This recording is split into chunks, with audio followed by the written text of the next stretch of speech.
সরুন আমাদের মহিলাদের দিদিদের দাঁড়াতে দিন। খড়গপুরে বিজেপি কর্মীদের উৎসাহই আলাদা।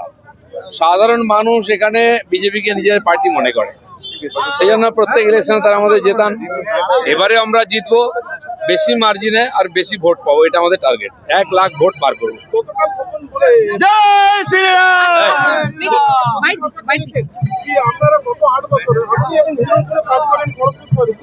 উনি কি করেছেন? উনি তো কাউন্সিলর ছিলেন, এমএলএ ছিলেন। কি করেছেন পাবলিক বলবে দিলীপ ঘোষ কি করেছে, সেজন্য ওদের কথার উত্তর দেওয়ার দরকার নেই। যাদের বোর্ডকেই ক্যান্সেল করে তাদের পার্টি, সে সেখানকার কাউন্সিলর, তাদের সম্বন্ধে কি বলা?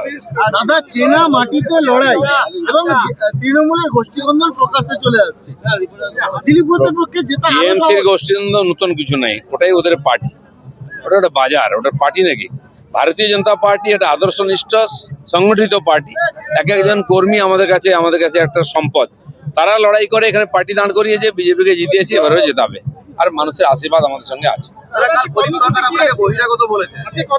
কে বহিরাগত, কে কি তো কত উনি হারলেন কেন? যদি এখানকারই হন, বহিরাগত কিনা এইসব গল্প চলে না। সারা ভারত থেকে লোক জুটিয়ে নিয়েছে ইলেকশন লড়ে যারা, তারা দিলীপ ঘোষকে বহিরাগত বলে আর লোক খড়গপুরের লোক মেনে নেবে?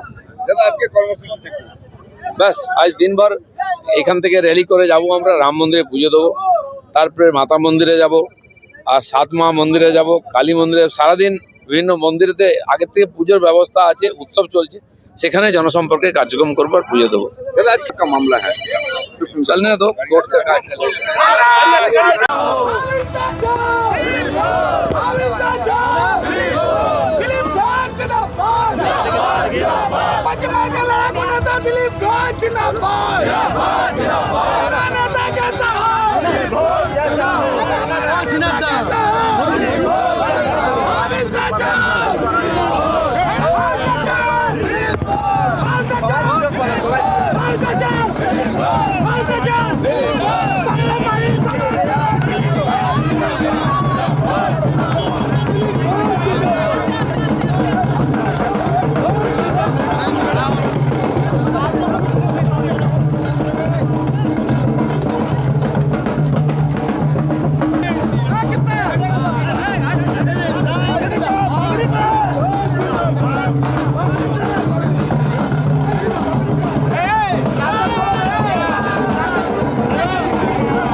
Let's go!